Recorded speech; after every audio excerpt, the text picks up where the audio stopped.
The annual camp meeting of the combined Methodist districts of Octavius and Thessaly was held this year in the second half of September, a little later than usual. Of the 9 days devoted to this curious survival of primitive Wesleyanism, the 5th fell upon a Saturday.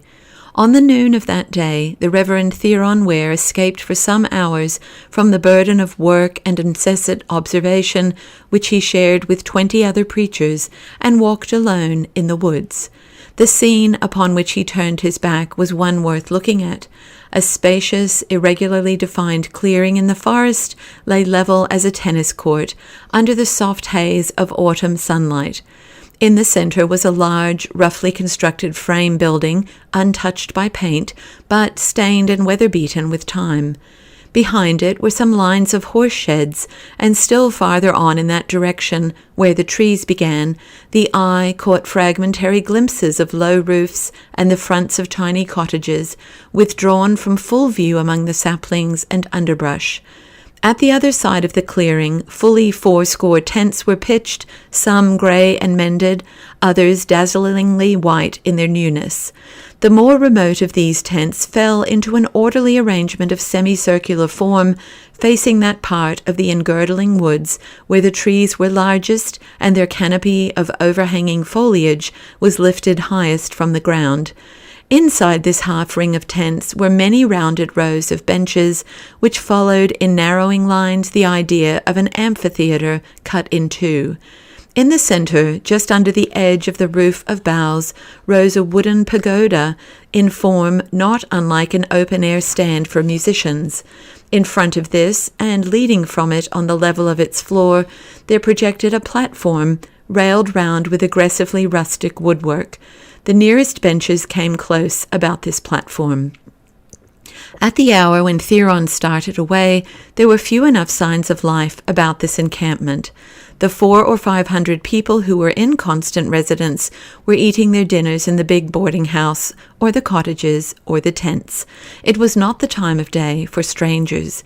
Even when services were in progress by daylight, the regular attendants did not make much of a show, huddled in a grey-black mass at the front of the auditorium, by comparison with the great green and blue expanses of nature about them. The real spectacle was in the evening, when, as the shadows gathered, big clusters of kerosene torches, hung high on the trees facing the audience, were lighted.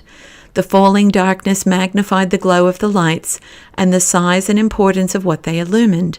The preacher, bending forward over the rails of the platform and fastening his eyes upon the abashed faces of those on the anxious seat beneath him, borrowed an effect of druidical mystery from the wall of blackness about him, from the flickering reflections on the branches far above, from the cool night air which stirred across the clearing. The change was in the blood of those who saw and heard him too.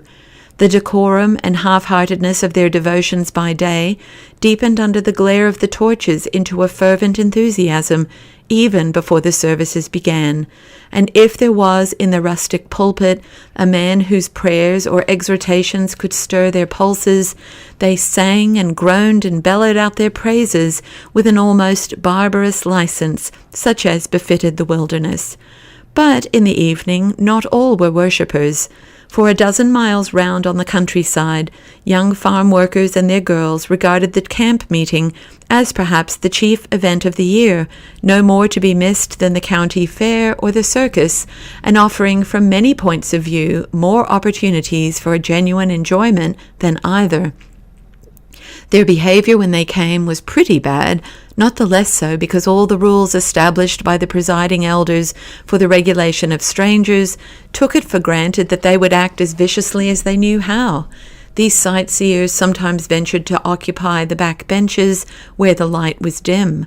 More often they stood outside in the circular space between the tents and the benches and mingled catcalls, drovers' yelps, and all sorts of mocking cries and noises with the amens of the earnest congregation. Their rough horseplay on the fringe of the sanctified gathering was grievous enough. Everybody knew that much worse things went on farther out in the surrounding darkness. Indeed, popular report gave to these external phases of the camp meeting an even more evil fame than attached to the later moonlight husking bees or the least reputable of the midwinter dances at Dave Randall's low halfway house. Cynics said that the Methodists found consolation for this scandal in the large income they derived from their unruly visitors' gate money. This was unfair. No doubt the money played its part, but there was something else far more important. The pious dwellers in the camp, intent upon reviving in their poor modern way the character and environment of the heroic early days, felt the need of just this hostile and scoffing mob about them to bring out the spirit they sought. Theirs was preeminently a fighting religion, which languished in peaceful fair weather, but flamed high in the storm. The throng of loafers and light-minded worldlings of both sexes, with their jeering interruptions and lewd levity of conduct, brought upon the scene a kind of visible personal devil with whom the chosen could do battle face to face. The daylight services became more and more perfunctory as the sojourn in the woods ran its course, and interest concentrated itself upon the night meetings, for the reason that then came the fierce wrestle with the Beelzebub of flesh and blood, and it was not so one-sided a contest either. No evening passed without its victories for the pulpit. Careless or mischievous young people who were pushed into the foremost ranks of the mockers and stood grinning and grimacing under the lights would of a sudden feel a spell clamped upon them. They would hear a strange, quavering note in the preacher's voice, catch the sense of a piercing, soul-commanding gleam in the eye, not at all to be resisted. These occult forces would take control of them, drag them forward as in a dream to the benches under the pulpit, and abase them there like worms in the dust. And then the preacher would descend, and the elders advance, and the torch fires would sway and dip before the wind of the mighty roar that went up in triumph from the brethren. These combats with Satan at close quarters, if they made the weekday evenings exciting, reacted with an effect of crushing dullness upon the Sunday services. The rule was to admit no strangers to the grounds from Saturday night to Monday morning. Every year, attempts were made to rescind or modify this rule, and this season at least 3/4 of the laymen in attendance had signed a petition in favor of opening the gates. The two presiding elders, supported by a dozen of the older preachers, resisted the change, and they had the backing of the more bigoted section of the congregation from Octavius. The controversy reached a point where Theron's presiding elder threatened to quit the grounds, and the leaders of the Open Sunday movement spoke freely of the ridiculous figure which its cranks and fanatics made poor Methodism cut in the eyes of modern go-ahead American civilization. Then Theron Ware saw his opportunity and preached an impromptu sermon upon the sanctity of the Sabbath, which ended all discussion. Sometimes its arguments seemed to be on one side, sometimes on the other, but always they were clothed with so serene a beauty of imagery and moved in such a lofty and rarefied atmosphere of spiritual exaltation that it was impossible to link them to so sordid a thing as any question of gate money. When he had finished, nobody wanted the gates opened. The two factions found that the difference between them had melted out of existence. They sat entranced by the charm of the sermon. Then, glancing around at the empty benches, glaringly numerous in the afternoon sunlight, they whispered regrets that 10,000 people had not been there to hear that marvelous discourse. Theron's conquest was of exceptional dimensions.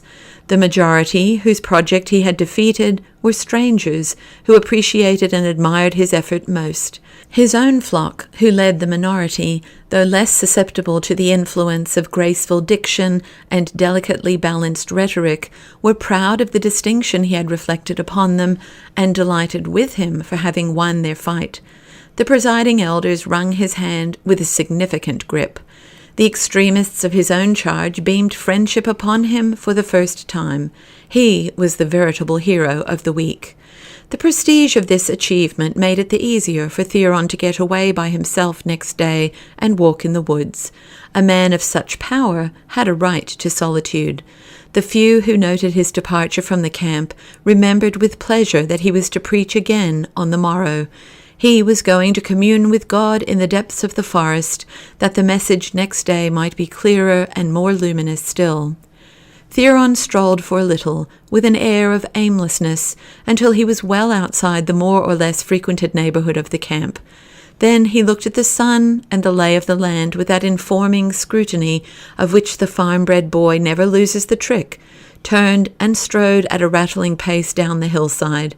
He knew nothing personally of this piece of woodland, a spur of the great Adirondack wilderness, thrust southward into the region of homesteads and dairies and hop fields, but he had prepared himself by a study of the map, and he knew where he wanted to go. Very soon he hit upon a path that he had counted upon finding, and at this he quickened his gait. 3 months of the new life had wrought changes in Theron. He bore himself more erectly, for one thing. His shoulders were thrown back and seemed thicker. The alteration was even more obvious in his face. The effect of lank, wistful, sallow juvenility had vanished.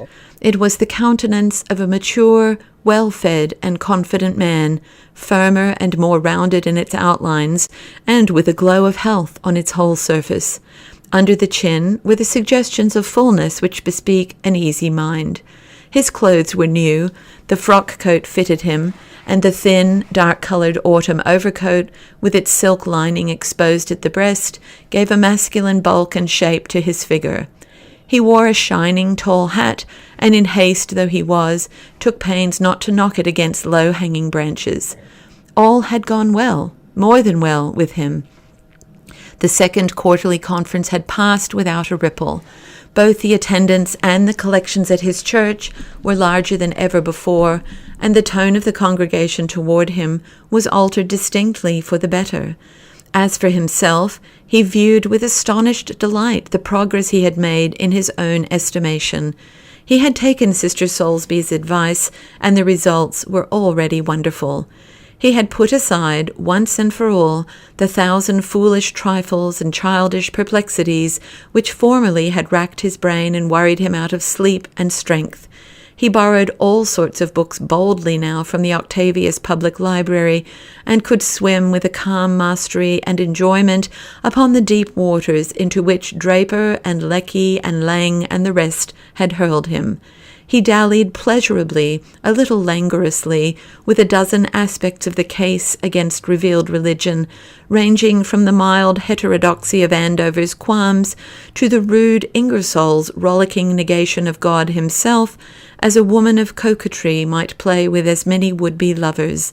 They amused him. They were all before him to choose, and he was free to postpone indefinitely the act of selection. There was a sense of the luxurious in this position which softened bodily as well as mental fibers. He ceased to grow indignant at things below or outside his standards, and he bought a small book which treated of the care of the hand and fingernails. Alice had accepted with deference his explanation that well-kept hands played so important a part in pulpit oratory. For that matter, she now accepted whatever he said or did with admirable docility. It was months since he could remember her venturing upon a critical attitude toward him. She had not wished to leave home for the seaside or any other resort during the summer, but had worked outside in her garden more than usual. This was inexpensive, and it seemed to do her as much good as a holiday could have done. Her new devotional zeal was now quite an old thing.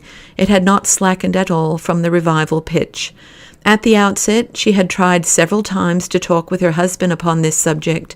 He had discouraged conversation about her soul and its welfare, at first obliquely, then under compulsion with some directness. His thoughts were absorbed, he said, by the contemplation of vast abstract schemes of creation and the government of the universe, and it only diverted and embarrassed his mind to try and fasten it upon the details of personal salvation. Thereafter, the topic was not broached between them. She bestowed a good deal of attention, too, upon her piano. The knack of a girlish nimbleness of touch had returned to her after a few weeks, and she made music which Theron supposed was very good for her. It pleased him at all events when he sat and listened to it, but he had a far greater pleasure, as he listened, in dwelling upon the memories of the yellow and blue room which the sounds always brought up. Although 3 months had passed, Thurston's had never asked for the first payment on the piano or even sent in a bill. This impressed him as being peculiarly graceful behavior on their part, and he recognized its delicacy by not going near Thurston's at all. An hour's sharp walk, occasionally broken by short cuts across open pastures, but for the most part on forest paths, brought Theron to the brow of a small knoll, free from underbrush and covered sparsely with beech trees. The ground was soft with moss and the powdered remains of last year's foliage. The leaves above him were showing the first yellow stains of autumn.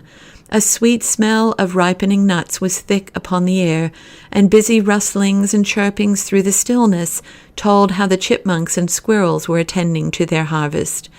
Theron had no ears for these noises of the woodland.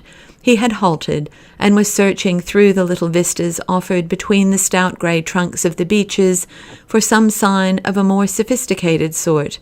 Yes, there were certainly voices to be heard down in the hollow, and now, beyond all possibility of mistake, there came up to him the low rhythmic throb of music. It was the merest faint murmur of music, made up almost wholly of groaning bass notes, but it was enough. He moved down the slope, swiftly at first, then with increasing caution. The sounds grew louder as he advanced, until he could hear the harmony of the other strings in its place beside the uproar of the big fiddles, and distinguish from both the measured noise of many feet moving as one. He reached a place from which, himself unobserved, he could overlook much of what he had come to see. The bottom of the glade below him lay out in the full sunshine, as flat and as velvety in its fresh greenness as a garden lawn. Its open expanse was big enough to accommodate several distinct crowds, and here the crowds were, one massed about an enclosure in which young men were playing at football, another gathered farther off in a horseshoe curve at the end of a baseball diamond, and a third thronging at a point where the shade of overhanging woods began, focused upon a center of interest which Theron could not identify. Closer at hand, where a shallow stream rippled along over its black slate bed, some little boys with legs bared to the thighs were paddling about under the charge of 2 men clad in long black gowns. There were others of these frocked monitors scattered here and there upon the scene, pallid, close-shaven, monkish figures who nonetheless wore modern hats and superintended with knowledge the games of the period. Theron remembered that these were the Christian Brothers, the semi-monastic teachers of the Catholic school. And this was the picnic of the Catholics of Octavius. He gazed in mingled amazement and exhilaration upon the spectacle. There seemed to be literally thousands of people on the open fields before him, and apparently there were still other thousands in the fringe of the woods round about. The noises which arose from this multitude, the shouts of the lads in the water, the playful squeals of the girls in the swings, the fused uproar of the remoter crowds, and above all the diligent, ordered strains of the dance music proceeding from some invisible distance in the greenwood, charmed his ears with their suggestion of universal merriment. He drew a long breath, half pleasure, half wistful regret, as he remembered that other gathering in the forest which he had left behind. At any rate, it should be well behind him today, whatever the morrow might bring. Evidently, he was on the wrong side of the circle for the headquarters of the festivities. He turned and walked to the right through the beeches, making under cover a detour of the crowds at play. At last he rounded the long oval of the clearing and found himself directly overlooking that largest throng of all, which had been too far away for comprehension at the beginning. There was no mystery now. A rough, narrow shed, fully 50 feet in length, imposed itself in an arbitrary line across the face of this crowd, dividing it into 2 compact halves. Inside this shed, protected all round by a waist-high barrier of boards, on top of which ran a flat table-like covering, were 20 men in their shirt sleeves, toiling ceaselessly to keep abreast of the crowd's thirst for beer. The actions of these bartenders greatly impressed Theron. They moved like so many machines, using one hand apparently to take money and give change, and with the other incessantly sweeping off rows of empty glasses and tossing forward in their place fresh foaming glasses 5 at a time. Hundreds of arms and hands were continually stretched out on both sides of the shed toward this streaming bar, and through the babel of eager cries rose without pause the racket of mallets tapping new kegs. Theron had never seen any considerable number of his fellow citizens engaged in drinking lager beer before. His surprise at the facility of those behind the bar began to yield, upon observation, to a profound amazement at the thirst of those before it. The same people seemed to be always in front, emptying the glasses faster than the busy men inside could replenish them, and clamoring tirelessly for more. Newcomers had to force their way to the bar by violent efforts, and once there, they stayed until pushed bodily aside. There were actually women to be seen here and there in the throng, elbowing and shoving like the rest for a place at the front. Some of the more gallant young men forged their way outward from time to time, carrying for safety above their heads glasses of beer, which they gave to young and pretty girls standing on the fringe of the crowd among the trees. Everywhere a remarkable good humor prevailed. Once a sharp fight broke out just at the end of the bar nearest Theron, and one young man was knocked down. A rush of the onlookers confused everything before the minister's eyes for a minute, and then he saw the aggrieved combatant up on his legs again, consenting under the kindly pressure of the crowd to shake hands with his antagonist and join him in more beer. The incident caught his fancy. There was something very pleasingly human, he thought, in this primitive readiness to resort to fisticuffs and this frank and genial reconciliation. Perhaps there was something contagious in this wholesale display of thirst, for the Reverend Mr. Ware became conscious of a notion that he should like to try a glass of beer. He recalled having heard that lager was really a most harmless beverage. Of course, it was out of the question that he should show himself at the bar. Perhaps someone would bring him out a glass as if he were a pretty girl. He looked about for a possible messenger. Turning, he found himself face to face with 2 smiling people, into whose eyes he stared for an instant in dumbfounded blankness. Then his countenance flashed with joy, and he held out both hands in greeting. It was Father Forbes and Celia.